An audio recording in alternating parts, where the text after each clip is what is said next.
자, 오늘 동부교육지원청에서 학교를 찾아가는 부모교육 일환으로 MBTI로 발견하는 아이의 학습 특성입니다.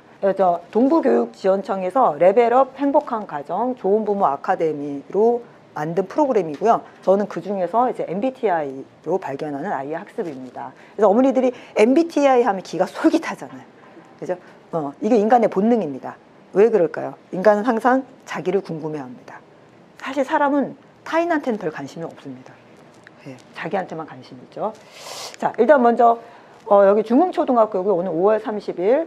지금 제가 포인트로 가장 중요하게 생각하는 건 아이의 학습 특성 밑에 쓰여 있는 존중과 이해, 잠재력 개발, 인정. 요 키포인트는 꼭 기억하셔야 돼요. 여러분이 왜 MBTI가 궁금하시냐? 자, 지금 머릿속에 다 생각하시는 게 어떻게 우리 아이의 MBTI를 알아서 요 녀석을 잘 조정을 해서 공부를 좀 잘하고 말을 잘 듣는 아이로 만들까라고 생각을 하시고 오셨겠지만 사실은 우리 아이를 그저 조정할 수 있는 만능 리모컨은 없습니다. 예, 어머니들이 어느 강의를 들으시나 만능 리모컨은 존재하지 않아요. 예, 그래서 우리 아이를 존중하고 이해하고 잠재력을 개발하고 인정할 수 있는 교육이 되길 바랍니다. 자, 강사 소개하겠습니다. 저는 앞에 여기 동락이라고 쓰여 있잖아요.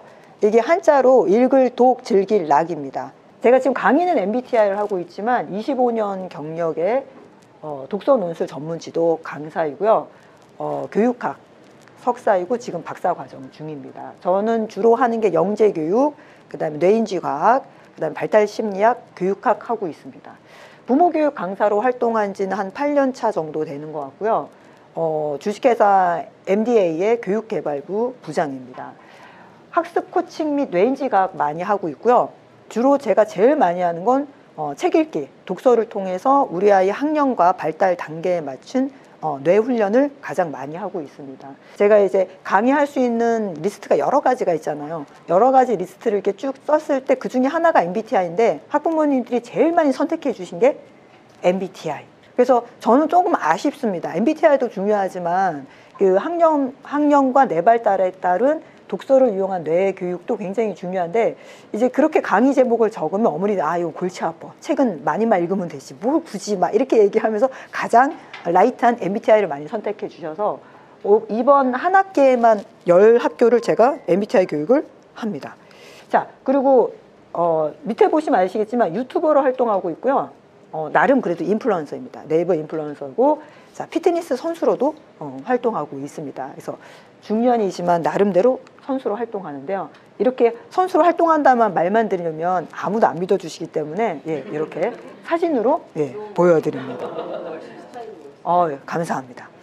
지금은 이제 시즌이 아니어서 일반 시즌의 몸이고요. 시즌기에는 다이어트 좀 더 합니다.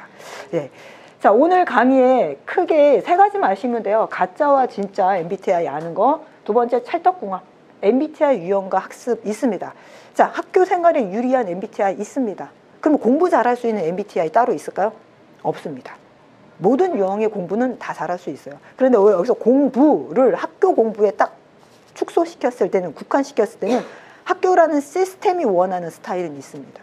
그렇지 않습니까? 학교라는 시스템은 대량의 우리 아이들을 어떤 표준화한 교육을 시켜야 되기 때문에 아이들이 가지고 있는 각기각색을 다 키워주기는 힘듭니다. 그렇기 때문에 거기에 맞는 스타일의 아이들은 상당히 유리하게 결과를 낼 수 있고 또 그러지 못한 친구들은 노력에 비해서 결과가 살짝 덜 나옵니다. 그렇지만 학습 자체에 있어서는 유리한 MBTI는 따로 없습니다. 자, 그리고 마지막에 아이의 주기능이 학습력이라고 했을 때 주기능이 상당히 중요합니다. 이제 제가 MBTI 교육을 하는 이유 중에 가장 대표적인 이유는 MBTI가 너무 유명해요. 유명한 것까지는 좋아요. 그런데 그 유명한 걸 제대로 모르면 어떻게 됩니까? 너무나 많이 악용되겠죠. 특히 기업이라든지 요즘 그런 것도 봤습니다. 이게 데이트 앱인데 MBTI로 짝지어주는 거 상당히 위험하죠. MBTI로 짝지는 건 위험합니다. 기업에서 또 어떤 특정 MBTI만 지원을 해라?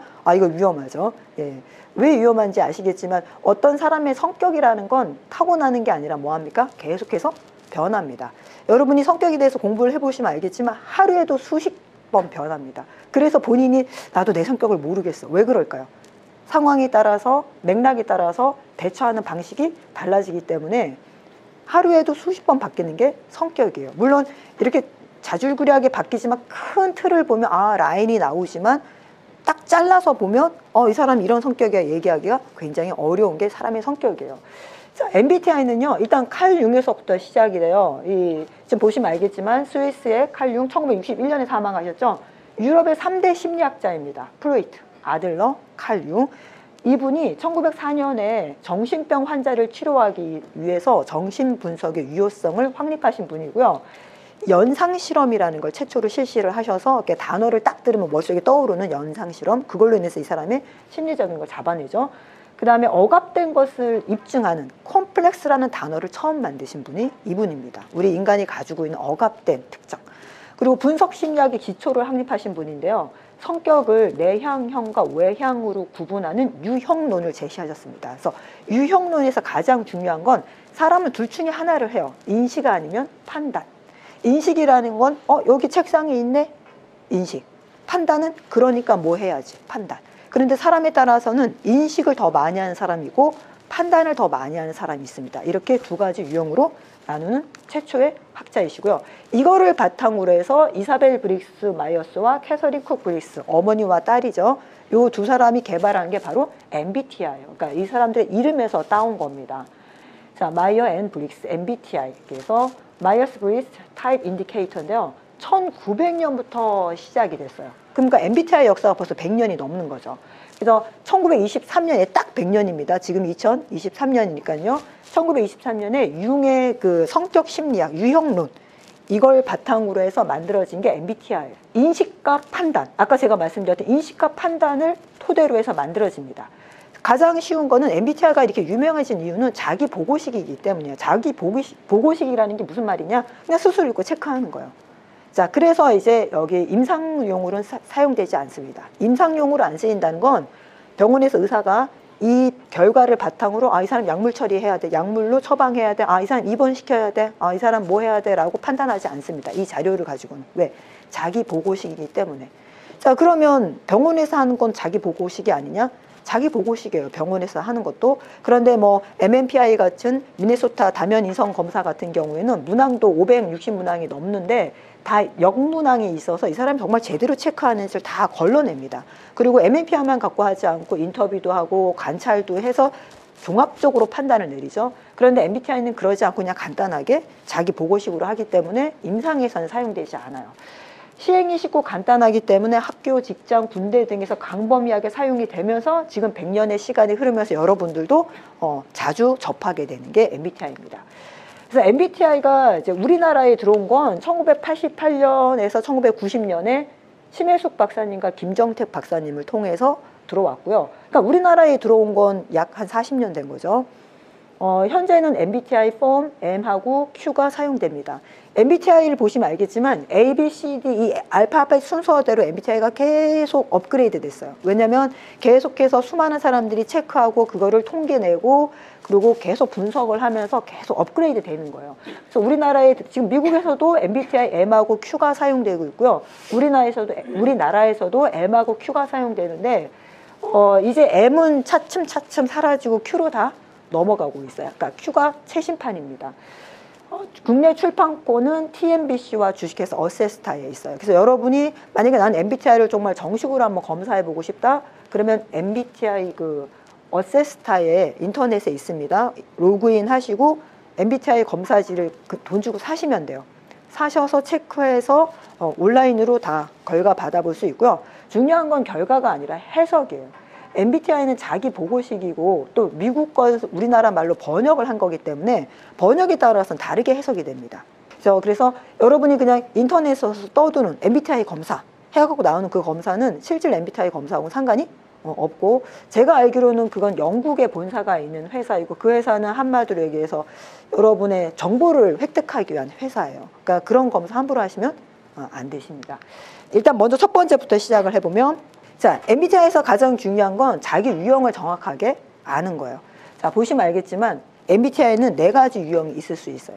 가장 중요한 건 당연히 참 유형이겠죠. 진짜 자기 유형, 진짜 자기의 타고난 그죠? 성격. 그런데 대부분의 사람들이 그 반대편 가 유형의 성격을 사용합니다. 자, 그럼 가 유형은 어떻게 형성되냐? 여러 가지 이유가 있겠죠. 예를 들면 가정교육에 의해서 형성될 수도 있고요. 내지는 학교 교육에 의해서 형성될 수도 있습니다. 아니면 사회의 규범이나 문화가 만들어낼 수도 있어요. 예를 들면 우리가 미국에서 태어났으면 개인주의가 더 중요하겠죠. 한국에서 태어났으면 어쩔 수 없이 집단 문화가 중요할 수밖에 없습니다. 그래서 나는 아니야, 나는 내가 개인적인 게 난 더 좋아해도 사람은 어쩔 수 없이 문화적으로 동조할 수밖에 없고 편승할 수밖에 없습니다. 그래서 대부분은 가유형을 가지고 있고요. 어머님들이 그런 어떤 교육 없이 지식 없이 체크하신 MBTI는 거의 대부분 가유형이에요. 그래서 이제 MBTI에 대한 오해 중에 하나가 저건 안 맞아. 그리고 어차피 이 사람하고 나하고 똑같은데 우리 서로 다르잖아. 이거 MBTI는 다 맞지 않아 예요. 근데 사실 그렇지 않습니다. 100년 역사 동안 MBTI가 발전을 해왔고 그동안 엄청나게 많은 자료가 확증이 되어 있고 그리고 타당성과 신뢰도를 끊임없이 검사하고 있습니다. 제대로 된 검사는 확실하게 맞습니다. 그래서 아시고 검사를 하셔야 돼요. 자, 그 다음에 이제 직업 유형과 부모 유형이 있는데 우리나라 한국 사람들이 제일 많은 게 직업 유형입니다. 직업 유형이라는 게 뭐냐면 내 성격하고 상관없이 직업 때문에 만들어진 유형. 우리 개그맨들 보시면 굉장히 유머러스하고 말 재밌게 위트 있게 하시지만 개인적으로 가족과 만났을 때 개인적으로 만나시는 분면 정말 재미없으신 분도 많습니다. 심지어는 입 한 번 떼지 않는 분도 많죠. 왜 그럴까요? 직업이기 때문이에요. 그래서 지금 우리 어머님들도 여기 지금 앉아 계시지만 우리가 멀티 페르소나라고 그러잖아요. 우리가 자아가 여러 가지가 있잖아요. 솔직히 여기 어머님 앉아 계시면서 본인의 본성 자아를 갖고 앉아 계신 분 없습니다. 다 뭘 갖고 앉아 계실까요? 중흥초등학교의 학부모, 또 누구누구의 엄마, 그죠? 요런 그런 자기 자아를 가지고 앉아 계십니다. 그래서 대부분은 가정주부도 하나의 직업이죠. 그렇게 따지면 우리 어머니들도 직업 유형으로 이 자리에 앉아 계신 거예요. 자, 그러면 부모 유형은 뭘까요? 그 역반대 부모 유형. 제가 MBTI 교육을 여러분에게 하는 이유가 아까 이제 여기 오신 어머님이 제일 먼저 질문하신 게 이거 들으면 우리 아이 MBTI를 알 수 있나? 우리 아이 MBTI를 몰라도 이거 들을 수 있어요? 라는 거였는데 정확하게 얘기하면 12살 이전에는 MBTI라는 걸 정확하게 알 수가 없습니다. 주 유형만 정확하게 알 수 있어요. 자, 그럼에도 불구하고 그죠? 부모 유형은 뭐냐? 우리 어머니 유형에 의해서 우리 아이를 메이킹한 거예요. 네, 내가 MBTI가 이런 유형이면 우리 아이를 그렇게 키울 수밖에 없습니다. 그리고 우리 아이하고 나하고 기본적으로 기질이 안 맞으면 누가 이길까요? 그렇죠. 엄마가 이기죠. 네, 그래서 엄마가 아이를 만들어 놓습니다. 그래서 어머니가 봤을 때 우리 아이의 진짜 모습보다는 어머니가 메이킹한 걸 만들어 놓기 때문에 그게 부모 유형이에요. 그래서 우리 아이들이 중학교, 고등학교쯤 올라가야지 자기 MBTI가 많이 나오고 또 중학교, 고등학교 때 검사했던 친구가 선생님 저는 뭐 대학교 아니면 30살 돼서 MBTI가 바뀌었어요. 바뀔 수 있어요. 네, 충분히 바뀔 수 있고 자기 유형을 찾아가는 겁니다. 그래서 MBTI는 어느 한순간에 내가 MBTI가 이거니까 난 이런 사람이야가 아니라 내 삶의 가정상 내 맥락과 직업과 환경에 의해서 끊임없이 변해가는 자신의 MBTI를 내가 왜 변해갔을까? 왜 이런 식으로 돌아갔을까? 이해하는 과정이라고 생각하시면 돼요. 자, 그러면 MBTI의 이제 가장 기본적인 거 말씀드릴게요. 자, MBTI는 많이 들어보셨겠지만 선천적 심리 선호 경향입니다. 선천적 심리 선호 경향이라는 건 사고하지 않고 의식하지 않고 편안하게 할 수 있는 거. 자, 손깍지 한번 끼워 보실까요? 자, 어느 쪽 엄지가 위로 올라가나요? 오른손 엄지가 위로 올라가시나요? 예. 왼손 엄지. 좋습니다. 거의 반반이죠? 반대로 끼워 보세요. 지금 꼈던 거예요. 반대로. 어떠세요? 편안하세요? 자, 선천적 심리 선호 경향이 뭔지 아시겠습니까? 의식하지 않고 자연스럽게 뭐 할 수 있는 거요?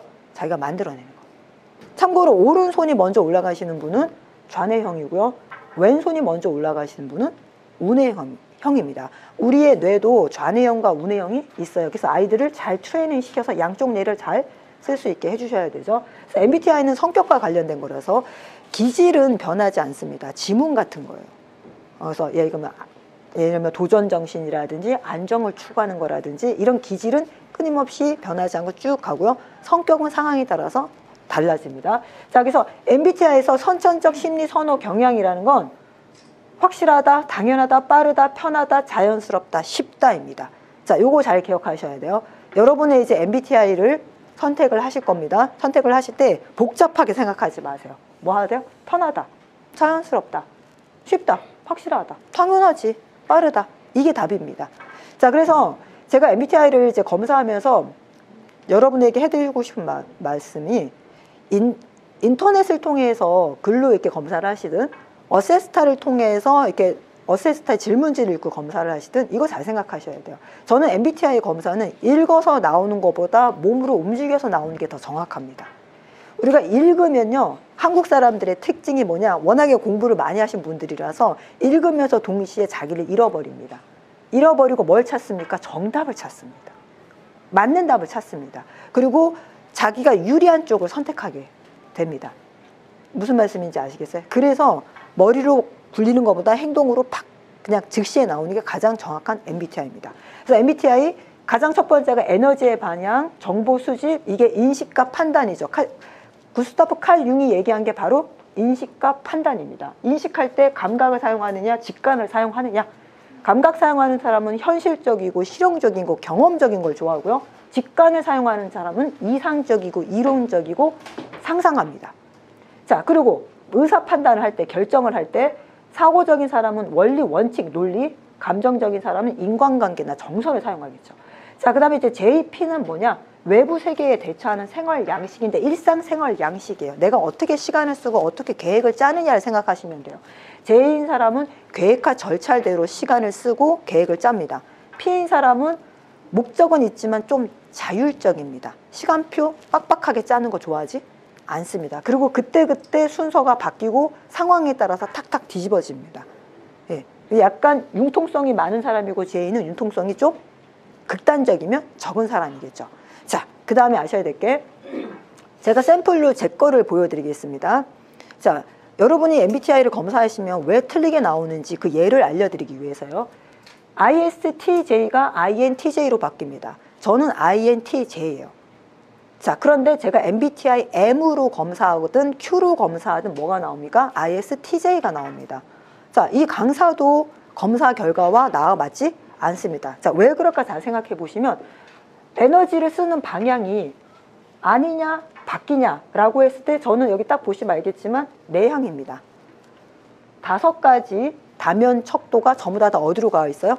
I 쪽으로 가 있죠. 그럼 당연히 저는 I가 맞습니다. 자, 그러니까 지금 제가 말씀드리는 건 뭐예요? I라는 E냐 I냐 거기에 하나에도 5가지 뭐가 있다라는 겁니까? 세부 요건이 있다라는 거예요. 그럼 이 세부 요건 중에 하나하나 보시면 아, 내가 어느 쪽에 맞는지가 느낌이 옵니다. 자, I예요. 자, 그럼 이제 틀린 건 S 아니면 N이잖아요. 이게 인식입니다. 자, 이거 보시면 알겠지만 5가지 중에 3가지가 어디에 가 있어요? N에 가 있습니다. 그런데 2가지가 어디로 가 있어요? S에 가 있어요. 그래서 검사 결과가 뭐로 나옵니까? S. 그런데 5가지 중에 3가지가 이쪽이면 N이 나와야 됨에도 왜 S가 나올까요? 바로 실용적, 현실적인 게 높아서 그래요. 자, 그러면 저는 왜 여기가 높게 나왔을까요? 전 분명히 N인데 직업 때문에 그랬습니다. 제가 25년 동안 독서 논술 전문 지도 강사로서 커리큘럼을 짜고 학생들을 가르치면 당연히 뭐 할 수밖에 없습니까? 빨리 판단해야 되고 현실적이어야 되고 실용적으로 따다닥 시간을 관리할 수밖에 없어요. 그래서 저 같은 사람도 뭐 할 수밖에 없습니까? 이렇게 읽으면서 체크하다 보면 자동적으로 뭐 하는 거예요? 딱딱, 예, 직업적인 체크를 하게 됩니다. 그래서 S가 나오는 거예요. 자, 그 다음에 판단할 때 100%죠. 이거 뭐 낮은 점수도 없죠. 판단할 때, 인식할 때도 J죠. 자, 이렇게 다면 척도를 보셔야지 뭐 할 수 있어요? 자기 MBTI를 정확하게 알 수 있습니다. 자, 그러면 지금부터 우리 학부모님들의 MBTI를 빨리 찾아보겠습니다. 자, 그러면 MBTI를 알아야 되는 진짜 이유를 한번 얘기해 볼게요. 주기능, 부기능이라는 말이 있습니다. 자, 보십시오. 심리 기능의 위계와 역동에, 예, 이게 좀 불편하신 분이 이렇게 돌아 앉으셔도 좋아요. 자, 주기능, 부기능, 제3기능, 열등기능이라는 말이 있습니다. 자, MBTI 아시면서 이 주기능, 부기능 들어보신 분 계십니까? 네, MBTI 핵심은 이거예요. 내 MBTI가 뭔지 아는 건 그렇게 중요하지 않아요. 왜냐하면 MBTI는 지금 어머니들이 몸으로 고르셨는데 이거 거의 확실합니다. 몸으로 고르신 거. 자, 그런데 직장 나가시거나 다른 사람 만나면 똑같을까요? 또 변할까요? 변해요. 예. 그래서 어떤 순간에 선택하실 때 몸으로 그냥 편한 걸 딱 선택을 빨리 하시는 게 가장 지금 현재 내 몸이 거기에 제일 맞다는 뜻이고요. 중요한 건 주기능, 부기능, 제3기능인데 보시면 알겠지만 심리 선호 경향에 따라서 SN, 인식, TF, 판단이 뭐합니까? 균형을 계속 맞춰가야 되는 거예요. 계속 맞춰가기 위해서 나한테는 주기능이 있어. 내가 주로 사용하는 기능. 그 주 기능을 잘 활성화시켰을 때 부기능이 같이 따라 올라오고 그리고 제3기능, 제4기능이 같이 올라옵니다. 자, 그러면 일단 주기능을 찾을 수 있어야 돼요. 주기능을 찾을 수 있어야 되는데 제가 샘플로 이거 하나 보여드릴게요. 자, 이거 보시면 알겠지만 INTJ, ENTJ 뭐만 다르죠? 앞에 I냐, E냐만 틀리죠. 자, 여기서 끝에가 J이신 분들, 그죠? 끝에가 J이신 분들 한번 손 들어볼까요? 예. 끝에가 J이신 분들은 인식보다 뭘 많이 씁니까? 판단을 더 많이 써요. 예, 판단. 즉, 보자마자 결정부터 먼저 내립니다. 그리고 거의 대부분 답정려일 가능성이 높아요. 자, J이신 분들. 자, 그래서 J이신 분들은 T가 2가 붙습니다. T에 뭐가 붙어요? 죄송합니다. 자, T에 뭐가 붙는다? 2가 붙습니다. T에 2가 붙어요. T에 2가 붙는다는 게 밖으로 에너지를 쏟을 때 생각을 먼저 한다라는 얘기예요. J이신 분들은. 자, 그러면 T가 2가 붙으면 옆에 있는 N은 뭐가 붙어요? I가 붙겠죠. I가. 자, 그런데 앞에 I이신 분들은 NI가 제일 앞에 주기능으로 옵니다. 반대로 E이신 분들은 NI가 오히려 어디로 가요? 뒤로 가고 T2가 먼저 앞으로 와요. 그래서 똑같은 NTJ인데 앞이 I냐 E냐 따라서 어떻게 돼요? 주기능이 완전히 달라집니다. 그래서 INTJ 분들은 NI가 먼저 오고 T2가 뒤로 가고요. 그러면 T2의 짝은, T의 짝이 뭐죠? F죠. 그럼 F가 3기능. 그리고 4기능이 뭐가 돼요? 감각, SE가 됩니다. 자, 이해하셨습니까? 자, J이신 분들, 그럼 주기능 한번 찾아볼까요? J이신 분들은 뭘 많이 쓴다? 1, 2, 3 중에 세 번째 걸 제일 많이 씁니다. 그럼 세 번째 거에 뭘 붙이시면 돼요? 소문자 E를 붙이시면 돼요. 그죠? 그러면 두 번째 게 뭐가 되는 거예요? 소문자 I가 붙겠죠? 이해하셨습니까? 네. 자, 그리고 내가 I면은 I 붙은 게 제 1기능. 자, 예. 예, 그러면, 자, 그러시죠. 그렇죠. 좋습니다. 자, 그러면 J이신 분, 여기 J이시죠? 예, 한번 말씀해 주실까요?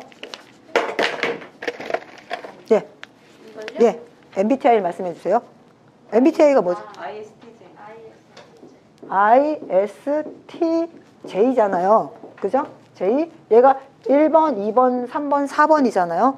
그럼 요 4번이 J면은 이 사람은 인식보다 뭘 많이 써요? 판단. 3번을 더 많이 써요. 그럼 T에 뭐가 붙어요? 2가 붙어요. 2가 붙는다는 게 겉으로 드러난다는 얘기예요. 그죠? 그럼 S는 자연스럽게 뭐가 붙어요? I. 그죠? 요거까지는 따라오셨죠? 자, 그런데 얘가 I이기 때문에 얘가 뭐가 되는 거예요? 1번이 되는 거예요. 그래서 S, T. 그리고 T의 짝이 뭐죠? T의 짝이? 아니요. 자, 인식. 자, 이게 지금 판단이잖아요. T의 짝이 F죠. 그럼 F가 세 번째로 오고 얘의 짝은 뭐가 되는 거죠? N. 얘가 이렇게 네 번째로 오는 겁니다. 그러니까 여기까지는 찾으셨을 거예요. 그럼 얘의 짝을 옆에다가 쓰시면 되는 거예요. 자, 그럼 여기가 2이신 분들은 얘가 뭐가 되는 거예요? 1번이 되죠. 그러면 T2가 제일 앞으로 오고 SI가 뒤로 가겠죠. 그럼 S의 짝이 뭐예요? N이죠. 그리고 T의 짝이 뭐예요? F. 이런 식으로 이 앞에가 I냐 E냐에 따라서 순서가 완전히 바뀌게 되는 거예요. 아직도 이해 안 되시나요? 아니, 괜찮아요. 제가 다 해드릴게요. 자, 괜찮습니다. 자, 하셨죠? 다 써놓으셨어요? 예. SITEFN. 예. 그럼 주기능이 뭐인 거예요? S?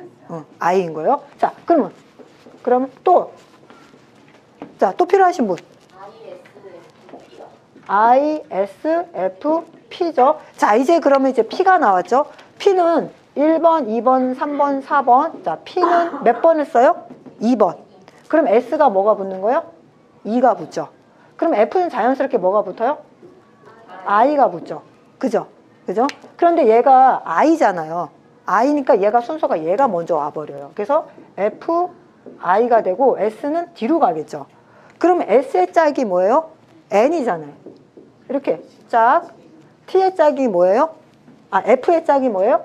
T. 그럼 이렇게 되는 거예요. 그래서 FI, SE, NT가 되는 겁니다. 네, 아셨어요? 자, 또 해볼까요? 자, 그러면요. ESFP. 자, P니까, 그죠? P니까 뭘 먼저 써요? 2번을 먼저 써요. 그래서 S가 2가 붙고 F는 뭐가 붙어요? I가. 그런데 얘가 2니까 얘는 바꿀 필요가 없이 S가 2가 되고 FI예요. 그럼 F의 짝이 뭐죠? F의 짝이 T잖아요. T. S의 짝은 N. 요렇게 순서가 됩니다. 또 다른 팁. ENFJ.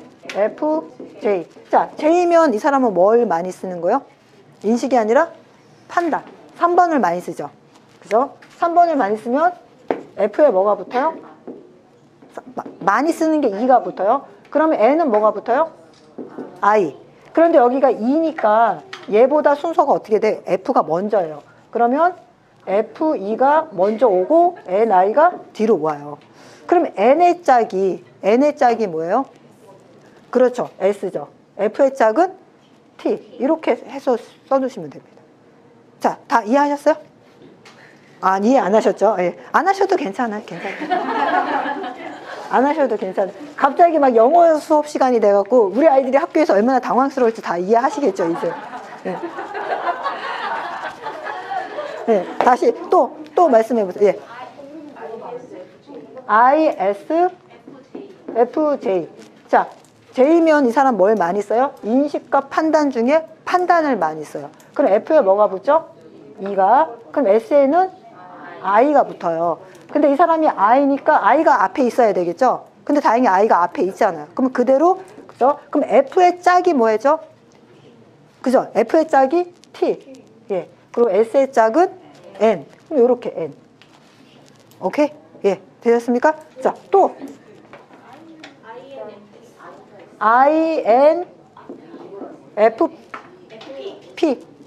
INFP. 그죠? 자, P면은 이 사람은 인식을 많이 써요. 인식을 많이 쓴다는 게 뭐예요? 순간순간 정보를 받아들여서 타타닥 움직인다는 얘기예요. 그래서 N에 뭐가 붙어요? 2가 붙고 F에는 I가 붙어요. 여기까지 왔죠? 그런데 이 사람이 여기가 뭐예요? I니까 순서가 뭐가 돼요? 그렇죠. 바뀌게 되는 거예요. 그러면 N의 짝이 뭐죠? S. T의 짝, F의 짝은 T. 그래서 요 순서가 되는 거예요. 그래서 주기능, 부기능, 제3기능, 열등 기능이 되는 거예요. 예. 자, 여기까지 이해하셨습니까? MBTI 괜히 왔어. 이렇게 골치 아프지 않았으면. 막 성격 얘기나 하고 막 재밌게 할 줄 알았는데. 자, 또 다른 분. 이제 또 다른 분 해드릴까요? 예, 그냥 다 해드릴게요, 그냥. 예.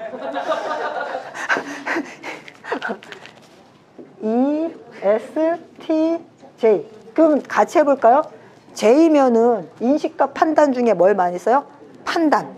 그죠? 그럼 얘가 T, E. 그럼 S는 자연스럽게 뭐가 붙어요? I. 자, 그런데 이 사람이 여기가 2기 때문에 이 순서가 바뀌어야 되겠죠. 그래서 T가 E, S, I 그대로의 S의 짝이 뭐죠? 그렇죠. N. T의 짝은 F. 그죠? 네. 그냥 어머니들이 이 짝을 자꾸 헷갈려 하시는 거예요. 짝을. 예. 이렇게. 자, 또. 다 하셨나요? 오케이, 좋습니다. 오케이, 좋습니다. 자, 그러면 여기서 MBTI에서 가장 중요한 건 자기 유형보다 뭐가 중요하다? 주기능이 중요해요. 자, 이거 잘 보세요. 주기능이 왜 중요하냐면 우리 아이들이요. 1세부터 5세까지는 성격이라든지 이런 거 판단하기 쉽지 않아요. 그리고 판단하시면 안 되고요. 왜냐면 1세부터 5세까지는 뇌가 사실은 계속 태어났을 때 뇌 세포가 양이 엄청나게 많습니다. 그 엄청나게 많은 뇌 세포를 다 뭐 하는 시기예요? 잘라내는 시기예요. 잘라내면서 형성해가는 시기이고 어떤 성격보다는 양육자의 뭐예요? 태도. 양육자의 어떤 이렇게 감정의 기복에 따라서 아이들이 많이 움직입니다. 자, 그래서 우리 아이들의 어떤 성격이라든지 기질이 서서히 드러나기 시작하는 건 6세. 예, 6세부터 해서 6세부터 12세까지 우리 아이들은 주기능으로 인생을 살아갑니다. 주기능. 자, 예를 들어 볼까요? 주기능이 S인 친구. 그런데 S인데, 주기능이 S인데, SI인 친구는, 그죠? SI인 친구는 겉으로 보기에는 S로 안 보이지만 이 친구는 뭘 좋아해요? 예쁜 거 좋아하고, 귀여운 거 좋아하고, 자기 선호 색깔이 확실합니다. 자, 근데 주기능이 N인 친구는 그런 색깔이나 예쁜 거 그거보다는 이 로봇가 변신하느냐 하지 않느냐. 예. 그리고 이 인형이나 이 캐릭터가 유행이냐 유행이 아니냐. 예. 그러니까 S인 친구들은 같은 캐릭터가 쭉 있어도 자기 선호가 있습니다. 근데 N인 친구들은 이 캐릭터 중에 가장 인기 있는 캐릭터에 끌릴 확률이 제일 높아요. 그래서 주기능이 6세부터 12세까지 주기능으로 공부하고 주기능으로 생활하고 학습을 해요. 자, 그런데 엄마의 주기능과 아이의 주기능이 안 맞아. 그럼 어떻게 될까요? 자, 엄마는 속이 터지죠. 왜 우리 아이는 내 말은 안 들을까? 왜 쟤는 저거를 못 보지? 왜 쟤는 이렇게 생각하지를 않지? 이거 조금만 생각해보면 이건데 왜 얘는 이 생각을 못하지? 얘 문제 있는 거 아니야? 예, 라고 생각을 합니다. 그런데 우리 아이가 판단하고 바라보는 건 나하고 완전히 다르기 때문에 자기 나름대로 뭐가 있어요? 판단을 하거나 인식하는 방식이 있는 거예요. 그래서 이 주기능을 우리 어머니들이 최대한 살려주셔야지 12세 이후부터는 이 성장한 주기능과 부기능이 합세해서 20대 초반까지 살아갑니다. 자, 그래서 보시면 알겠지만 여기 25세에서 35세부터는 3차 기능이 올라오기 시작해요. 3차 기능이 올라오기 시작하고 그 다음에 35세부터 50세까지는 열등 기능이 개발되기 시작합니다. 자, 그래서 제가 세 번째 질문, 요즘 관심 있는 게 뭐냐? 한번 잘 생각해 보세요. 요즘 관심 있는 게 예전에 관심 있었던 거하고 다를 확률이 상당히 높습니다. 안 쓰던 게 올라와요. 그거 올라왔을 때 내가 요즘 왜 이러지? 나이 먹었나 봐. 네, 맞아요. 나이 먹어서 그런 거예요. 네. 자, 예를 들면 저도 INTJ잖아요. 저는 TV를 20년 동안 안 본 사람이에요. TV 자체를 저는 안 봅니다. 자, 그런데 요즘 제가 그 틱톡이나 유튜브에서 유행하는 그 사람들이 얘기하는 드라마. 그러니까 예를 들면 저는 그 드라마가 뭐죠? 그 겨울연가인가? 누구더라? 그 유명한, 예? 예, 그분 드라마부터 저는 본 적이 없어요. 그러면 그게 언제적 드라마예요? 예전 드라마잖아요. 그래서 저는 도깨비라는 드라마도 도깨비라는 이름만 들어봤습니다. 그것도 학생들을 통해서. 그래서 드라마를 안 보는데 요즘 제가 뭐 합니까? 그런 드라마 얘기 들으면 이렇게 사람들한테 얘기 들으면 그렇구나 하면서 한 번씩 이렇게 짤방 같은 거 이렇게 압축해 놓은 걸 보게 됩니다. 안 하던 짓을 해요. 자, 왜 그럴까요? 제3기능, 열등 기능이 올라오는 거예요. 그래서 어머님들이 요즘 관심 가는 게 뭐냐? 우리 아이한테 관심 가는 건 당연하겠죠. 그건 우리 아이니까. 그런데 자기 거 한번 생각해 보세요. 자기 거. 그러니까 이런 얘기 있잖아요. 중년의 남자들이 어느 날 갑자기 뭐 합니까? 이거 아시죠? 이거 왜 그러는 거일까요? MBTI로 따지면요. 뭐가 오는 거예요? 열등 기능이 올라오는 거예요. 자, 그래서 그러면 열등 기능을 눌러야 될까요? 아니죠. 제가 아까 MBTI 이거 4가지 지표 보여줬죠. 인식과 판단 4가지가 십자가 모양으로 균형을 잡으면서 삶을 계속 뭐 하는 겁니까? 균형 잡아가는 거예요. 그런데 어렸을 때 20대 초반까지는 주기능과 부기능 갖고 막 힘차게 살아가다가 35세부터 50세까지 뭐 합니까? 3기능, 4기능이 올라와요. 그래서 제가 얘기했지만 MBTI는 여러분이 나이가 먹고 시간이 지날수록 똑같지 않을 수 있어요. 달라질 수 있어요. 성격은 변합니다. 그런데 주기능을 잘 발달시켜 놔야지 부기능이 따라서 올라오고 부기능이 잘 따라서 올라와야지 3기능, 4기능이 올라왔을 때도 당황하지 않고 그걸 받아들이고 수용하고 변한 자기 자신을 뭐합니까? 발전시켜 나갈 수 있습니다. 자, 그리고 이렇게 우리 어머니들의 3기능과 4기능이 올라올 시기가 딱 우리 아이들 뭐 할 시기예요? 예, 양육하고 키울 시기입니다. 그래서 쉽게 얘기할까요? 아이들한테 내는 짜증의 99%는 자기가 자기한테 내는 짜증이에요. 그쵸? 고개를 끄덕끄덕 하시는 분들 다 양심에 이제 손을 얹고 아이들한테 미안해 하셔야 돼요. 왜냐? 내가 안 하던 게 올라오거든요. 몸으로도 그렇고 정신적으로도 그렇고. 그러면서 아이한테는 계속 뭘 강요를 할 수밖에 없어요. 학교에서 요구하는 또는 사회가 요구하는 규범과 틀을 요구할 수밖에 없고. 자, 그래서 제3기능이 올라오는 겁니다. 그래서 간단하게 이제 뇌 발달하고도 얘기를 해보면 제가 12세까지는 주기능이 굉장히 중요하다고 그랬잖아요. 실제로 우리 아이들 뇌도 보면요. 6세에서 12세까지 주기능이 발달할 때 우리 아이들이요. 3세에서 6세 사이에 그러니까 5, 6, 7세 요때 우뇌가 굉장히 발달합니다. 우뇌가 엄청나게 발달해서 유치원 교육과정 보시면 다 오감 중심의 교육과정이에요. 자, 그래서 S가 주기능인 아이 또는 S가 부기능인 아이들은 상당히 재미있어 합니다. 반면 N이 주기능인 아이들은 뭐예요? 유치원 교육에서 보면 아이가 한쪽에 이렇게 뚝 떨어져 있거나 장난감 가지고 놀 때도 한쪽으로 이렇게 좀 뭐합니까? 자기 혼자만 막. 그리고 자기가 뭐 만든 거 친구가 건드는 거 굉장히 싫어할 수도 있어요. 성격 이상한 거 아니에요. 그냥 N이 뭐일 뿐이에요? 주기능인 겁니다. 자, 그 다음에 7세, 8세, 9세까지는 좌뇌가 발달해요. 자, 좌뇌가 발달하면서 비판적 사고 능력이라든지 그 다음에 국어에 있어서도 의문, 자음, 모음에 대해서 굉장히 이제 분석적으로 판단을 합니다. 그래서 이때 아이들이 굉장히 무슨 말을 많이 해요? 비판적인 말, 따지고 드는 말 많이 해요. 자, 그래서 S인 아이들 중에서 이제 좌뇌가 막 발달할 때는 이거는 색깔이 싫어서 먹기 싫어. 이거는 뭐 냄새가 싫어서 먹기 싫어. 그래서 먹기 싫은 이유도 굉장히 감각적으로 얘기를 합니다. 예. 자, 그리고 9세부터 시작해서 사방부가 발달하고 나면 9세, 10세까지는 좌우뇌가 연합을 해요. 연합을 한다는 건 우뇌와 좌뇌 사이에 뇌량이 있잖아요. 이 뇌량이 굉장히 활발하게 움직이는 거예요. 생각을 해보세요. 우뇌 발달할 시기에 우뇌를 충분히 발달시키고 좌뇌 발달할 때 좌뇌 충분히 발달시켜서 양쪽을 뭐 하는 겁니까? 합치는 거죠. 자, 그리고 12세가 되면 어떻게 돼요?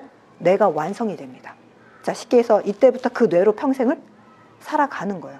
자, 그럼 답이 나오죠. MBTI가 왜 중요해요? 우리 아이의 주기능이 뇌 발달하고 딱 맞아 떨어져요. 그래서 주기능을 갖고 인생을 살아나갈 때 아이의 주기능을 기죽이지 마시고 뭐 해주셔야 돼요? 인정해 주셔야 돼요. 그래서 이거는 색깔이 싫어서 나 안 먹겠어. 이거 색깔을 딱 구분해서 보는구나. 그렇구나. 그러면 어떤 색깔이 좋아? 너는 어쩜 이렇게 색깔에 보는 감각이 뛰어나. 또 우리 아이가 비판적이에요. 이거는 네모가 아니잖아. 이거는 세모잖아. 이거 네모가 아니고 세모가 아니고 정확하는구나. 그럼 어떻게 해야지 네모지 하고 뭐 해주셔야 돼요? 인정해 주셔야 돼요. 자, 그런데 안타까운 건 우리 아이가 한참 그렇게 따지고 들 때 우리 어머니는 무슨 기능이 올라오고 있다? 3기능이 올라오고 심하면은 좀 약간 늦둥이 나신 어머니는 인생이 고달픕니다. 4기능이 올라오고 있어요. 그러니까 시끄러 그냥 먹어. 먹지 마. 네. 이렇게가 되는 거야. 그래서 MBTI를 아셔야 되는 이유가 자기 거부터 아셔야 돼요. 그래서 우리 아이에 뭐가 보입니까? 주기능이 보여요. MBTI 전체는 보이지 않아요. 그러니까 우리 아이가 J를 많이 쓰는 아이냐, P를 많이 쓰는 아이냐, 이거부터 먼저 보이셔야 돼요. 자, 그래서 칼융이 이랬어요. 어떤 훈육이나 통제, 조건 형성, 교육도 어린아이들의 선천적 경향성을 감소시킬 수 없어요. 예. 아무리 깍지를 낄 때 왼손을 위로 올리라고 해도 오른손이 위로 올라가는 게 편한 아이는 오른손으로 올립니다. 그래서 어머님이 제가 아이들 가르치면서 제일 많이 듣는 얘기가 제가 얘기했죠. 아이한테 제일 많이 하는 말, 아이들이 그래요. 엄마가 잔소리 좀 안 했으면 좋겠대요. 근데 아이들이 이성적으로 알아요. 다 자기를 위하는 건지. 그런데 싫대요. 그럼 우리 어머니들이 왜 잔소리를 할까요? 바로 어머니가 하시는 잔소리가 그거예요. 깍지를 꼈을 때 오른손이 위로 올라가는 게 편한 아이한테 계속 뭘 요구하시는 거예요? 왼손을 위로 올려라. 너 내가 왼손 위로 올리라 그랬잖아. 너 또 오른손 위로 올렸어? 너 내가 왼손 위로 올리라 그랬잖아. 이거 얘기하시는 겁니다. 자, 이건 아이한테만 해당할 거예요? 남편한테도 해당할 거예요? 남편한테도 해당합니다. 그래서 한번 곰곰이 한번 생각해 보세요. 왜 우리 남편은 결혼한 지, 그죠? 10년, 15년이 지나도 그걸 못 고칠까? 못 고치는 게 아니라 그 사람의 타고난 선천적 경향입니다. 그럼 왜 나는 그게 계속 눈에 거슬리고 지적을 할까? 그게 또 나의 뭐인 거예요? 성향인 거예요. 그래서 그걸 인정을 해주고 다른 방법으로 우회하지 않으면은 계속 뭐 하는 겁니까? 부딪히는 거예요. 자, 남편과는 부딪혀도 괜찮아요. 어차피 그도 제3기능이 올라오고 나도 제3기능이 올라와서 우리 그냥 한번 끝까지 가보자 하면 되는데 문제는 누구입니까? 아이죠. 아이의 주기능을 발달시켜서 아이를 성장시켜야 되는데 내가 계속 뭐 하고 있는 거예요? 누르고 있는 거잖아요. 자, 그래서 내가 우리 남편과 아이한테 가장 많이 하는 말이 뭘까를 한번 잘 생각해 보시면, 그죠? 본인의 주 기능을 가장 많이 활용하는 말일 가능성이 제일 높습니다. 자, 그 다음에 학습 방법도 마찬가지예요. MBTI와 학습을 비교해 보면요, 논문에서 제가 발췌해온 건데 각 성격 유형에 맞는 적절한 교수 방법이 있어요. 아까도 얘기했지만 학교라는 공교육 틀에서 유리한 친구들이 있어요. 아무래도 ST가 들어가는 친구들이 유리합니다. 학습 동기에 있어서도 각 유형마다 개인 차이가 있어요. 그렇기 때문에 어머니들이 사서 보지 말아야 될 책 중에 가장 대표적인 책이 뭐예요? 공부기술, 공부방법. 왜 그럴까요? 그건 걔한테만 해당되는 거예요. 그 책 읽고 야, 이 사람 봐, 이렇게 공부했대잖아, 너도 이렇게 공부해 했을 때 이게 딱 맞아떨어지면 행운인데 몇 명이나 맞아떨어질까요? 거의 맞아떨어지지 않습니다. 그리고 독서, 적성, 성취에 있어서 개인차가 발견될 수 있어요. 학습 동기를 이해하여 학생으로 하여금 뭐 할 수 있도록 만들어 주셔야 돼요? 자기 스스로 발전할 수 있도록. 자, 그게 바로 주기능입니다. 그리고 각 유형에 맞는 교육과정, 교수 방법, 교육 매체 활용을 할 수 있어요. 자, 그런데 교실에서 이게 다 이루어질 수 있을까요? 사실은 거의 안 됩니다. 그리고 모든 유형마다 가지고 있는 욕구를 충족시켜줄 가외 활동 분명히 있어요. 근데 우리 아이들 거의 다 대부분 가외 활동 초등학교 저학년 때까지는 뭐 미술도 하고 운동도 하고 뭐도 하다가 초등학교 중학년 이상부터는 싹 다 정리가 되죠. 뭘로 올인이 됩니까? 수학과 영어 또는 뭐 논술이나 국어, 조금 더 신경 쓰는 어머니들은 과학까지 이제 밀어붙이기 시작하시죠. 그러니까 다 학습적인 걸로 밀어붙이니까 우리 아이들이 뭐 하는 거예요? 자기가 발달시킬 수 있는 거 발달을 못 시키는 겁니다. 그래서 PJ 선호 유형별 학습 특성. 자, 제가 이걸 하는 이유가 뭘까요? 결국 우리 아이들은 MBTI 모든 걸 알 수 없어요. 자, 우리 아이를 잘 봤을 때 J형인지 P형인지를 한번 잘 생각해 보세요. 자, J형인 아이들은 이거 잘 따지고 듭니다. 엄마가 그렇게 하기로 약속을 했잖아. 엄마가 약속을 안 지킨 거잖아. J형입니다. 자, P형은 상관없습니다. 그냥 엄마가 바꾼 계획이 나한테 뭐만 안 되면 됩니까? 큰 피해만 안 가면 됩니다. J형이지 P형이지 또 어떻게 구분해 볼 수 있죠? J형인 친구들은 뭐 아이들마다 틀리긴 하겠지만 뭔가를 공부를 할 때도 플랜을 먼저 짜는 걸 좋아합니다. 그래서 플랜을 짜서 이렇게 체크하면서 가는 걸 좋아하고, P인 친구들은 플랜보다는 일단은 하고 나 오늘 뭐 했어를 중요하게 생각합니다. 그리고 J인 친구들은 오늘 해야 할 일과 내일 해야 할 일, 그 다음에 해야 할 일의 루틴을 좋아합니다. 자, P인 친구들은 이 루틴을 너 이거 오늘 이거 하고 내일 이거 그 다음 이거 해야 돼. 그럼 애가 머리가 하얘집니다. 제 P인 친구들은 일단 오늘 해야 될 것, 지금 당장 해야 될 것만 정확하게 얘기해 주시면 정확하게 해내요. 자, 어느 정도 구분이 가셨습니까? J인 친구인지 P인 친구인지. 자, 그러면 자 보십시오. 같은 그죠? P를 사용해도 같은 P, J를 사용해도 이제 지금 S하고 N이면 뭐예요? 인식이죠. 우리 아이들은 12세 미만은 판단보다는 뭐가 더 많이 사용될 가능성이 높아요? 인식. 자, S인 아이들, SP, SJ가 있죠. 자, SP의 아이들은요, 활동하기를 좋아해요. 즉흥적이고요, 물질적인 거 굉장히 중요하고요, 지금 당장 중요합니다. 자발성, 그리고 즐거움 추구해요. 그래서 오늘 공부는 언제? 오늘. 그래서 어머님이 막 일주일치, 2주일치 이렇게 스케줄표 쫙 짜서, 자, 예를 들면 INTJ 어머님 제일 많이 하실 일이 뭐예요? 이 스케줄표 짜시는 거 좋아하실 겁니다. 그래서 딱 월, 화, 수, 목, 딱 이렇게. 자, 그런데 아이가 INTJ가 아니고 SP예요. 아이 벌써 질렸습니다. 공부하지도 않았는데 자기는 엄청나게 공부 많이 하고 우리 엄마가 나 공부 엄청나게 많이 시킨다고 얘기합니다. SP인 친구는 그러면 안 돼요. SP인 친구는 그냥 그 순간 요거 해야 돼. 요거 해야 돼. 그 순간만. 그죠? 그리고 충분한 동기부여만 있으면 몇 배의 능력을 발휘하는 게 SP의 친구들이에요. 단 동기부여가 안 되면 쉽게 얘기해서 어머니가 봤을 때 5분 안에 끝낼 수 있는 숙제를 2시간 동안 합니다. 그러니까 SP의 친구들은 야, 요거 끝내고 우리 어디 놀러 가자 이러면 합니다. 근데 SP의 친구들은 내가 이 고통을 왜 감내해야 되는지에 대한 동기부여가 없으면 세워라 내워라 합니다. 그러다가 뭐 전화 오거나 집에 뭐 손님이 오거나 그러면 모든 시선이 다 어디로 가 있어요? 네, 그쪽으로 가서 안 합니다. 네, SP의 친구들이에요. 그래서 환경과 구성원의 다양한 변화 그리고 자극을 추구해요. 그래서 SP의 친구들은요, 쉽게 얘기해서 동기부여도 외적인 동기부여. 너 이거 하면 엄마가 뭐 해줄게. 그러니까 이게 우리가 아이들을 가르칠 때 교육 심리학에서도 동기, 모티베이션을 굉장히 중요하게 생각하잖아요. 그래서 동기 중에서 내적 동기가 중요하다. 공부의 가치로움을 깨닫고 그 가치로움에 스스로 공부하는 아이가 제일 중요하다 그랬지만 그건 이론입니다. 그리고 학년이 어릴수록 뭐가 중요해요? 외적 동기가 중요합니다. 자, 그렇게 해서 뭐 너 이렇게 하면 우리 주말에 우리 가족 어디 놀러 가자. 너 이렇게 하면은 엄마가 뭐 게임 몇 분 할 수 있게 해줄게. 이런 식으로 뭐 해줍니까? 외적 동기. 자, 반면에 SJ인 친구는 같은 SJ도 J는요 감각적이면서도 신중한 기질이에요. 부모의 일치되고 확고한 태도가 안정감을 오히려 줍니다. 아니, 안 돼. 이거 해야 돼. 이건 이렇게 해야 돼. 딱 단호하게 말씀을 해주셔야 돼요. 예, 그러지 않고 네 마음대로. 그러니까 우리가 부모 교육에서 민주적인 부모, 인본주의 부모 교육을 많이 받으신 분들이 아직까지 판단할 수 없는 아이들한테 자, 이런 게 있어. 네 생각은 어때? 이러면 SJ 친구들은 불안해합니다. SJ 친구들은 어느 정도 선에서는 뭐 해주셔야 돼요? 요게 맞아. 그리고 아이가 막 엄마 내가 계속 이렇게 공부하는 게 맞을까 했을 때 엄마 생각에는 맞아. 근데 엄마가 같이 왜 안 되는 것 같아? 엄마가 같이 불안해. 그럼 학원 옮겨야 돼? 너 어떻게 공부해야 돼? 엄마가 같이 불안해 하잖아요. 그럼 SJ 친구는 집중도 못하고 계속 불안해 합니다. 그래서 학원 같은 걸 보냈을 때도 SJ 친구들한테는 딱 레벨 어디까지 갈 때까지 피아노를 한다? 너 뭐 칠 때까지 비가 오나 눈이 오나 이건 해야 돼 라고 딱 선을 팍 하고 뭐 해주셔야 돼요? 그어 주셔야 돼요. 예. 예를 들면 태권도를 보낸다? 검은띠 딸 때까지는 딱. 그래서 아이가 중간에 막 흔들려도 아니야 너 약속했잖아. 너 검은띠 딸 때까지는 한다고 했잖아 하고 딱 어머니가 뭐 해줘야 돼요? 선을 그어 주셔야 돼요.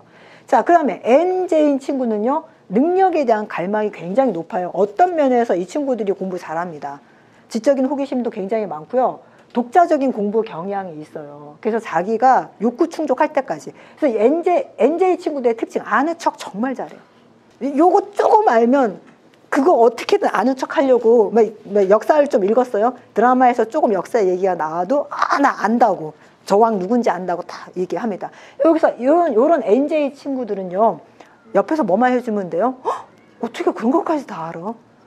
우쭈쭈 해주면 돼요. 그런데 그거를 좀 조용히 해봐. 네가 뭘 안다고. 이런 식으로 확 누르면 이 친구들은 어떻게 돼요? 기가 확 죽어버립니다. 그래서 반에서도 뭐 하기를 좀 많이 원하냐면요. 약간 외톨이 성향이 있으면서도 주변 친구들이 뭐 해주기를 원해요? 이렇게 약간 좀 인정해 주는 걸 원합니다. 대놓고는 아니더라도. 그리고 NJ 친구들은 시간 강박이 있어요. 그래서 주로 많이 물어보는 게 엄마 몇 시에 출발해야 돼? 몇 분 남았어? 몇 시에 끝나? 몇 분 남았어? 이렇게 되게 많이 얘기해요. 그리고 실제로 이렇게 시계를 차고 있을 확률도 상당히 높습니다. 자, 그러면 NP인 친구들은요. 자아 감각의 끊임없는 증대. 이거 굉장히 어려운 말이죠. 훌륭한 사람 되기, 자기 자신 되기, 인간의 초점을 맞춰. NP인 친구들은요. 도덕적인 거 중요하게 생각합니다.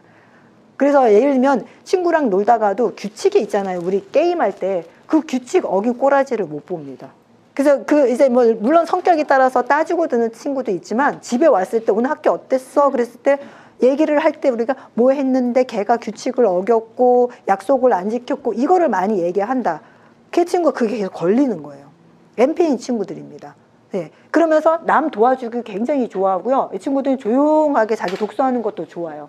그러니까 타인이 힘들어하면 같이 힘들어요. 그러니까 부당한 거에 대해서 굉장히 정의로움을 추구하는 친구들이에요. 자, 어떠세요? 우리 아이가 조금 보이시나요? 제가 분명히 말씀드리지만 초등학생은 MBTI 4가지 유형을 잡아내는 것 자체가 위험해요.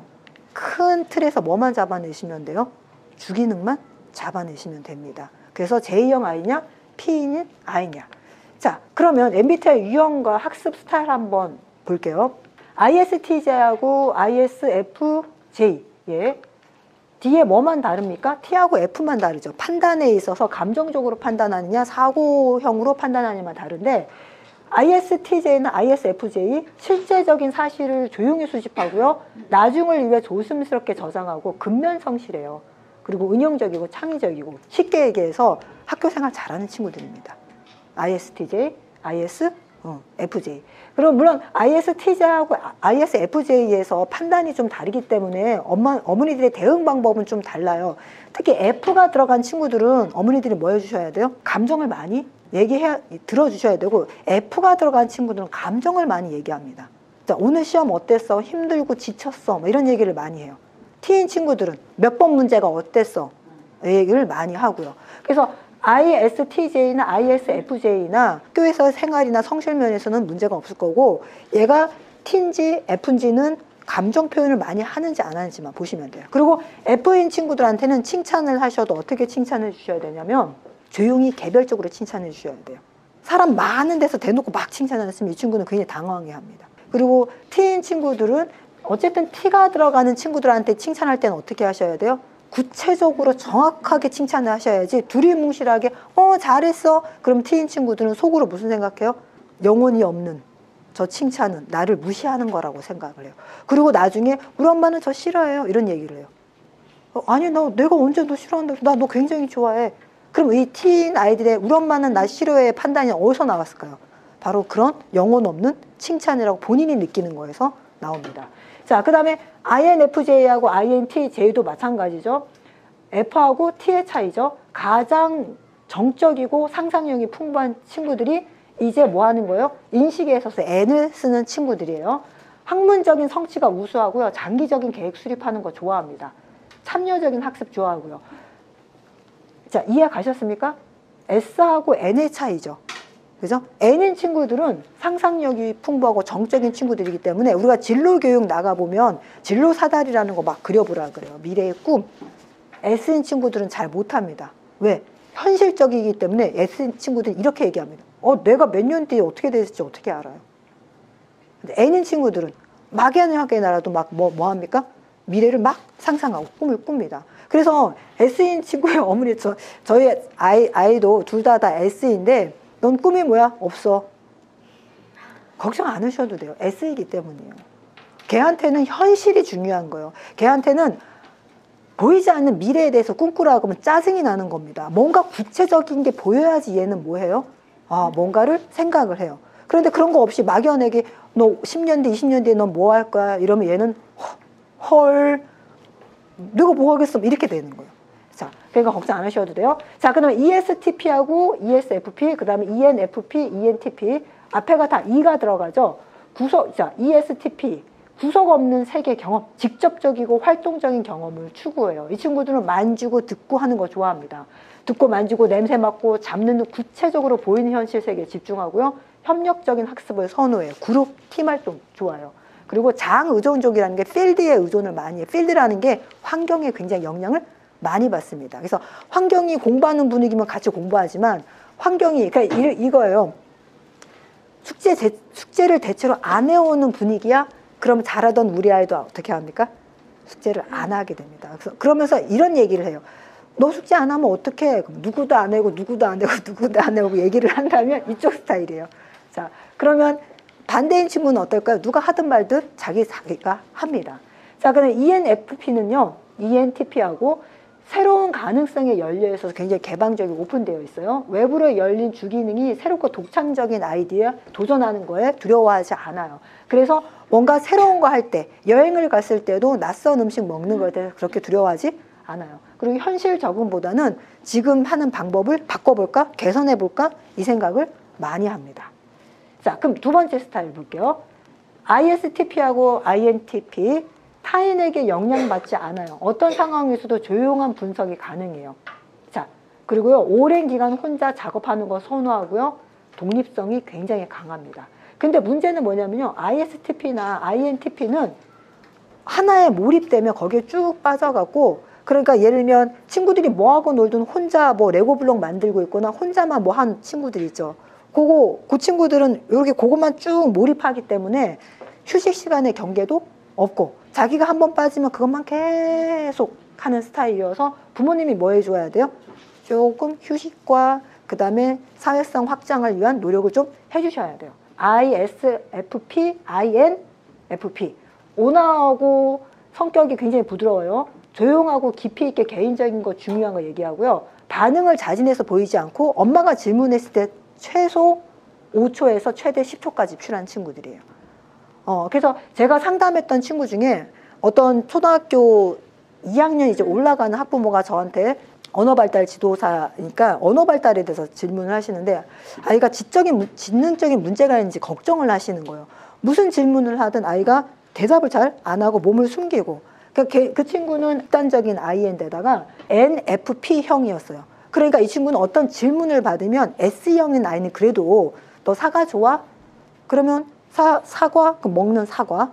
난 사과가 좋고 싫고 이게 바로 어느 정도 판단이 돼서 그래도 늦습니다. ISFP 한 3초 뒤에 네 라고 얘기해요. 그럼 N이 들어가면요. 내가 사과를 좋아했던가? 사과를 마지막으로 먹어본 게 언제지? 이거를 좋아한다고 대답을 해야 되나? 싫다고 얘기를 해야 되나? 하고 이 생각이 정리가 돼야지 대답을 해요. 그러면 어른들 같은 경우도 시간이 좀 걸려요. 아이들 같은 경우는 어떨까요? 대답하는데 5초 이상 걸려요. 자, 그런데 문제는 엄마가 ESTP예요. ESTP라면 자기 의견 빨리빨리 얘기하고 그리고 사고적으로 빨리빨리 판단합니다. 왜 대답을 안 해? 너 좋아하잖아 하고 엄마가 바로 대답을 옆에서 해버립니다. 그런데 그게 아이가 대답하고 싶은 거랑 맞았든 맞지 않든 아이의 마음에 상처를 줘요. 특히 INFP인 친구들은 내가 하려고 했는데 엄마가 대답을 했다는 거에 대해서 맞는 대답을 엄마가 대신 해주셨어도 상처를 받아요. 그래서 뭐 해주셔야 돼요? 기다려 주셔야 돼요. 그리고 낯선 거 싫어해요, 이 친구들은. 그래서 전학을 간다, 이사를 간다. 그럼 보통 아이들보다 뭐 할 시간을 많이 주셔야 돼요? 적응할 시간. 그래서 이런 친구들은 이사 가시기 전에, 전학 가시기 전에 한두 번 그 학교 주변이나 근처를 가서 설명을 하고 또 그 주변에서 또 좀 놀기도 하고 변화에 적응할 수 있는 시간을 충분히 주셔야 돼요. 그런데 이제 우리가 인생을 살다 보면 그러기가 힘들잖아요. 예, 그렇게 되면 이 친구들이 좀 적응하기 힘들어요. 자, ESTJ하고 ENTJ는요, 할 수 있는 모든 것을 통제하고 싶어 합니다. 개인적인 확신을 갖고 계획하고요, 솔직하고 자연스럽게 앞장서서 지휘해요. 그래서 우리가 딱 봤을 때 나이에 비해서 쟤는 나이에 비해서 참 어른스럽구나, 이런 생각 많이 하십니다. ESTJ. 그래서 요거 ESTJ나 ENTJ 아이들 보면 어떤 면에서 고학년 친구들 중에서는 회상하고 있을 확률이 높아요.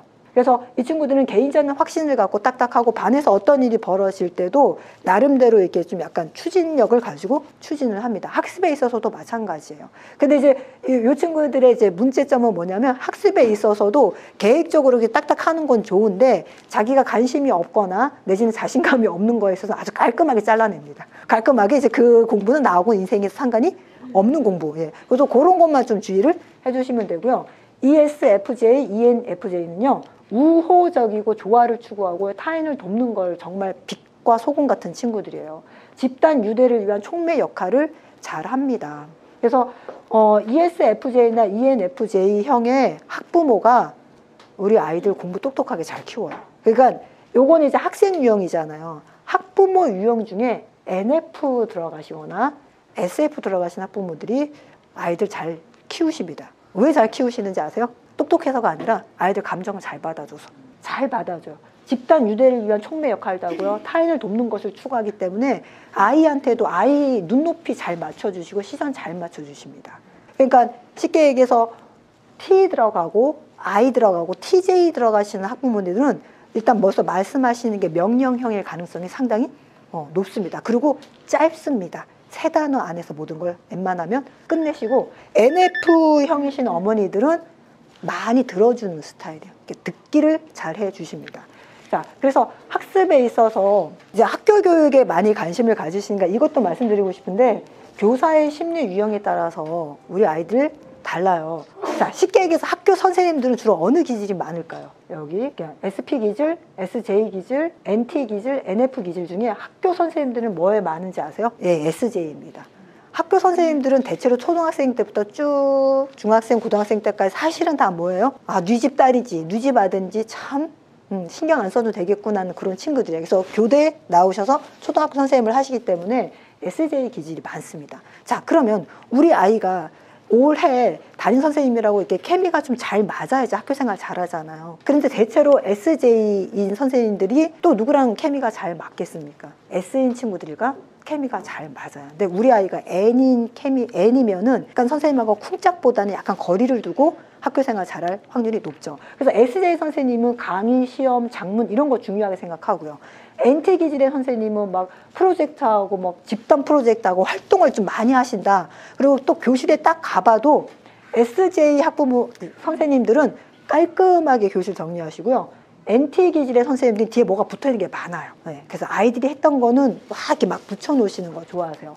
NF 기질의 선생님은 약간 활동적이어서 뭐 게임하고, 그죠? 공연하는 거 이런 거 좋아하시고, SP 기질의 학교 선생님은 게임쇼, 예시, 경연, 프로젝트, 그러니까 자발성과 자유를 중대해서 교실 분위기가 상당히 좀 활기차입니다. 그래서 어떻게 보면 고학년 학생들하고 SP 기질 선생님이 잘 맞겠죠. 왜냐하면 아이들 자발적으로 뭔가 하는 걸 좋아하니까. 그런데 SJ 기질 선생님이나 NT 기질의 선생님은 고학년과 하면 약간 누릅니다. 누르니까 학생들이 좀 집에서 무슨 얘기할 수 있어요? 우리 선생님 너무 간섭이 많고 자유가 없어라고 얘기할 확률이 높아요. 그래서 올해 우리 아이가 담임 선생님하고 어떻게 케미가 맞느냐 안 맞느냐도 MBTI에서 저 맞는 게 있습니다. 자, 그래서 아까 제가 얘기했지만 NF 성향의 부모님은 아이와 함께 공감하기 때문에 아이가 학습을 잘합니다. 잘 가르쳐서가 아니라 공감해주기 때문이에요. 그럼 NT 성향의 학부모도 아이와 함께 학습하기 때문에 아이의 그 학습의 성과가 높을 수 있는데, 문제는 뭐냐면 NT 성향의 부모님은, 그죠? NT가 들어간 성향의 부모님은 너무 세요. 네, 본인이 센 거 아실 겁니다. 본인이 본인한테도 굉장히 기준이 엄격하고 하나 이루고 나면 그 다음 또 이루어야 되고 계속 쟁취를 하고 성취를 해야 되니까 NT 성향의 부모님을 둔 아이들은 나중에 지칩니다. 그러니까 예를 들면 이거예요. 숙제 이거 하나 다 했는데 그 다음 엄마가 숙제를 또 내밀어요. 그 다음 요거 다음 또 내밀어요. 예, 그래서 NF 성향의 부모님들이 아이의 감정을 잘 받아주시고 아이가 학습을 스스로 할 수 있습니다. 여기 보면 어휘력, 추리력, 수리력, 공간지각력이 좀 이제 학생의 어휘력이 높은 걸 보면 ISFP나 ENTP, ENTJ, INTJ, ENTFP 순서로, 그러니까 여기 이제 부모님의 MBTI입니다. 이런 MBTI의 부모님들이 아이가 뭐하다? 어휘력, 추리력, 수리력, 공간지각력이 순서대로 높게 나왔고요. 그 다음에 기억력, 집중력, 실행력, 학습력은 INFP, ENFP. 자, 보시면 알겠지만 NF가 많이 들어가 있죠. 네, NF. 그 다음 INTJ, ISF. 이렇게 해서 여기 ESTP가 이제 뒤로 빠지는데, 대체로 보시면 어머니도 아시겠지만 아이들의 학습하고 관련돼서 NF형 어머님들이 왜 아이가 이렇게 좀 좋은 성과를 내냐? 공감 능력 때문에 그래요. 공감에는 인지적 공감이 있고 정서적 공감이 있는데, NT나 T가 들어가는 어머니들은 인지적 공감은 잘 하세요. 생각해보고 공감을 하시고, F가 들어가신 어머님들은 그냥 생각 안 하고 정서적 공감을 해주세요. 그런데 우리 아이들이 가장 정서적으로 안정되고 학습에서 높은 성과를 보이는 건 정서적 공감. 물어보고 너 왜 울었어? 그게 울 일이야? 그렇게 해서 어떻게 했는데? 그 다음 너 어떻게 할 거야? 이거 무슨 공감이에요? 인지적 공감입니다. 자, 이렇게 되면 우리 아이들은 어떻게 돼요? 지쳐요. 자, 근데 정서적 공감은 울어요? 그럼 같이 뭐 해줘요? 너 마음이 슬프구나. 이러면 아이들이 뭐 합니까? 정서적으로 다운이 되면서 인지적인 게 올라가요. 자, 여기까지 어머님들 요것만 사진 찍으시면 돼요. 그래서 MBTI를 공부하시는 이유가 뭘까 생각해 보시면 결국 이겁니다. 우리 아이가 어머니들이 지금 써놓으신 것처럼 학습 방법 하면 거의 99%가 뭐예요? 자기가 알아서 스스로. 그죠? 자기가 알아서 스스로. 근데 어머니들 참 양심에 찔리셔야 돼요. 말은 자기가 알아서 스스로인데 결론은 속으로는 그거예요. 엄마한테 통과가 돼야 돼요. 아이가 알아서 자기가 스스로 했어요. 근데 엄마가 만족스럽지 않아. 통과가 안 돼. 그러면 알아서 자기가 스스로 한 거 다 소용이 없습니다. 그래서 엄마가 여기까지 해야지. 요거는 해야지. 근데 아이는 알아서 스스로 10문제 중에 2문제 한 거예요. 내가 생각했을 때 오늘은 2문제만 해도 돼. 근데 엄마가 생각하면 뭐인 거야? 10문제. 그러면 이제 우리 어머니들이 뭐라고 얘기합니까? 우리 아이의 문제는 스스로 알아서 안 해요. 사실 알고 보면 우리 아이는 알아서 하는데. 자, 그래서 아이의 싹을 틔우는 부모님은요, 자아 존중감 키워주셔야 되고요, 효능감 키워주셔야 돼요. 그러니까 존중감하고 효능감, 물론 그 안에 들어있는 요인은 굉장히 복잡하지만 한 가지 확실한 건 왜 가운데 MBTI를 제가 넣어놨겠어요? 우리 아이의 주기능을 인정해주고 잘 키워주시면 아이 스스로가 존중감, 효능감, 그리고 가치도 내재적, 외재적 가치 성장하면서 키웁니다. 그리고 실패 내성도 키우고 자기 이해와 욕구도 충분히 이해하게 됩니다. 그래서 우리 부모님들이 요 바퀴가 잘 굴러갈 수 있도록 주기능을 활성화시켜 주셔야 돼요. 근데 더 중요한 건 우리 어머님들이 본인의 MBTI의 제3기능과 제4기능이 올라온다는 걸 잘 생각하셔서 나하고 아이하고 MBTI가 맞지 않다고 해서 내 걸 강요하시면 안 돼요. 예, 이렇게 해서 우리 아이가 대기만성할 수 있도록 부탁드립니다. 네, 감사합니다.